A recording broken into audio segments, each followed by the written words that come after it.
This is exactly who Nico wants. With the Dallas Mavericks' new motto being defense wins championships, and the fact that our starting point guard is expected to miss significant time next season, then the one player that we could draft if we were to fall to the 13th overall pick would be Jase Richardson, who does provide good defense, his ability to attack the basket as a smaller guard standing only at 6'3", but also his ability to shoot the three ball could be something that the Dallas Mavericks could use until Kyrie Irving returns, and even down the road once when all our older players retire. So, in this video, we're going to take a look at Jase Richardson, see how well he played in college, what are his strengths and weaknesses, and whether or not he's a player the Mavericks should look at. But how's it going, everybody? My name is Marcel Martin. This is Mavs Digest, bringing you the latest news on everything Mavericks related. And before we get started with today's video, we're currently sitting at 20,373 subscribers. Just want to say thank you guys so much for all the support. And although it's the off season, it's not my off season. And until we get to the NBA draft, or at least the lottery for next week, we're going to be going over every single lottery pick player, going over their strengths and weaknesses. So if you don't want to miss out on a single analysis, make sure you subscribe. But like I said, the Dallas Mavericks, we are in some need of a point guard, and there are quite a few good guards in this upcoming draft. This draft is fairly deep. You can't really go wrong whether we do finish with the 12th overall pick, like we're projected to, the 12th, 11th pick, or if we drop down to maybe the 13th or 14th, there will still be a player available that the Mavericks could use. Whether it's a player that maybe we pivot to a rebuild, or a player that we do get that could help us right away, and obviously that would depend on where we fall in the draft. In this upcoming draft, we are projected, I'm all over the place, we're projected right there to be the 11th seed, or I'm sorry, the 11th pick, so maybe we don't find the player with instant impact right away. I mean, Derrick Lively did fit that, he had instant impact right away, but now we need a guard with instant impact, and we may not find that at 11th, but you never know. And if we take a look at the players and where they're projected, Jase Richardson is projected to be at the number 13th pick. So if the Dallas Mavericks were to fall in this draft to number 13 instead of rising like we've never done before, let's say we are at 13 and the best player available is Jase Richardson. Is he the type of player that we should go for? He's a 6'3" guard out of Michigan, undersized. He would be picked apart by the opponent's defense. So why should we go for another undersized guard when we already have a couple undersized guards? Well, if we take a look right here, Jase Richardson, the guard out of Michigan State, like I said, he's only 6'3", weighs about 185 pounds. He's 19 years old, very young guy. Quick summary, Richardson is a skilled combo guard with a lethal mid-range game and a poised pick-and-roll feel. Looking like he downloaded the experience of his NBA veteran father, Jason Richardson. Jace didn't inherit his father's height or dunk contest athleticism, though, so his smaller stature could cap his upside. And the comparisons, they're saying he's like a Derrick White or Rip Hamilton, which honestly isn't that bad. Now, obviously, with Kyrie Irving being out, the point guard position is one dire need that we have as an organization, as a team currently constructed. So Jase Richardson may not be able to replace Kyrie Irving. We may not find a Kyrie Irving replacement. That is something that we have to agree that we may not find a one-to-one replacement for Kyrie. But if you load up on guards at the 1 and maybe 2 position to just fill that need and just kind of manage it until Kyrie comes back, then Jase Richardson could definitely be a player that you plug in.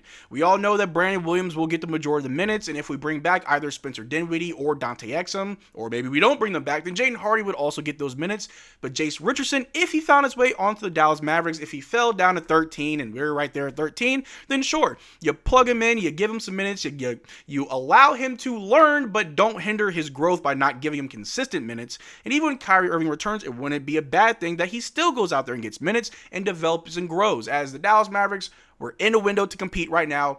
However, the players that we do select this year and even next year will matter down the road. Once when our older players retire, once when there's no Clay, no Kyrie, and no AD, these young guys are going to have to be ready and take over once when their predecessors retire. But just taking a look at some of the strengths and weaknesses that Jase Richardson has, one of his big strengths is his mid-range scoring.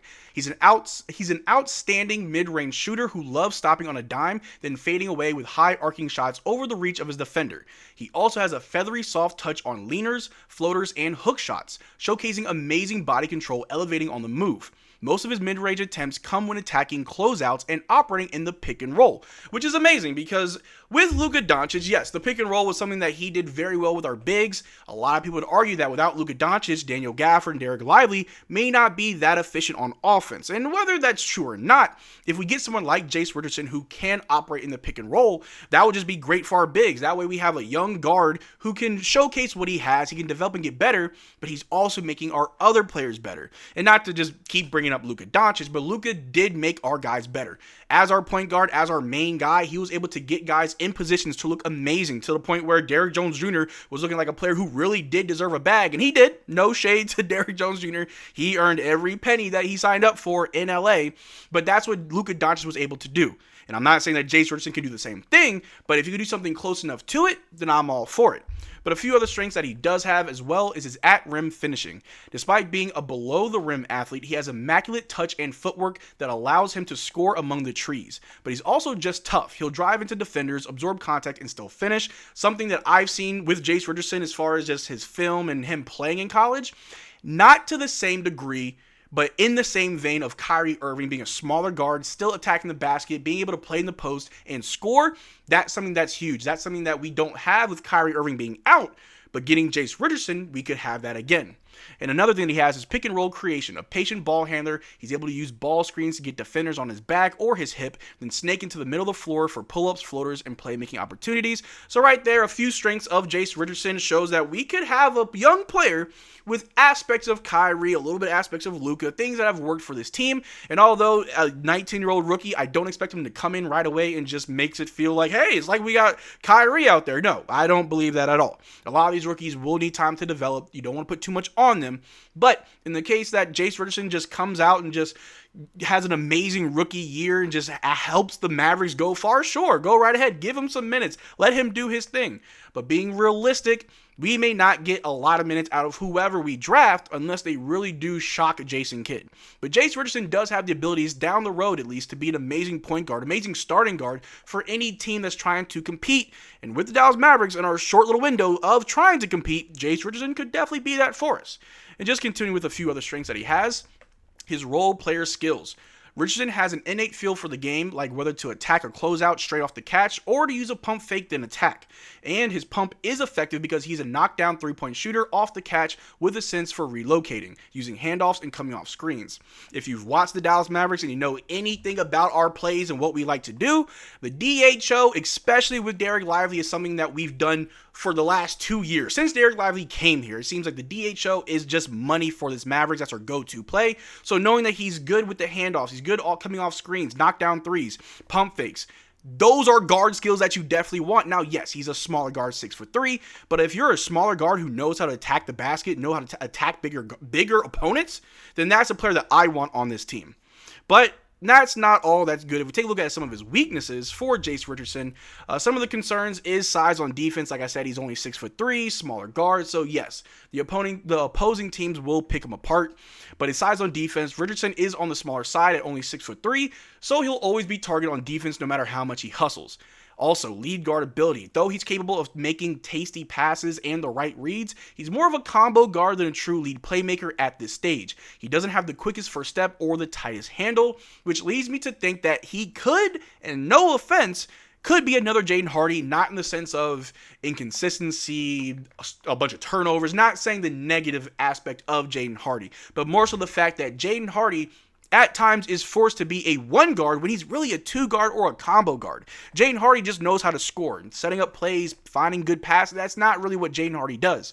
And if Jase Richardson is like a Jaden Hardy, then we need to make sure this time around that we let him grow into who he needs to be. If you are a combo guard or a two guard, Jason Kidd, let him be a combo guard or a two guard. If he shows signs of playmaking, that he can actually just have nice passes, get guys open and working, and get everything flowing as a floor general does, then sure, make him a point guard, but don't ruin it again. Jaden Hardy does have a lot of skill, a lot of talent. He is a good player.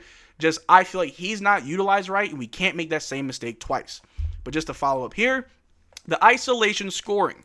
Richardson missed 7 of 8 of his isolation scoring chances this season per synergy. So, if he's going to do more than score within the flow of the offense, he'll need to prove he can generate shots without a screen and against lengthy defenders, which is pretty interesting. I don't think the Mavericks really do a lot of isolation scoring. Obviously, Luka and Kyrie, they'll go in the ISO, even AD. Clay, not really. He's more off the catch. But Jase Richardson not being that strong as isolation scorer isn't a problem for me. Again, if he's more of a combo guard, then okay, you're not bringing the ball down. At least we're not going to ask you to all the time. We can set you up for a play where you can attack the basket, hit a pull-up three, run off a screen.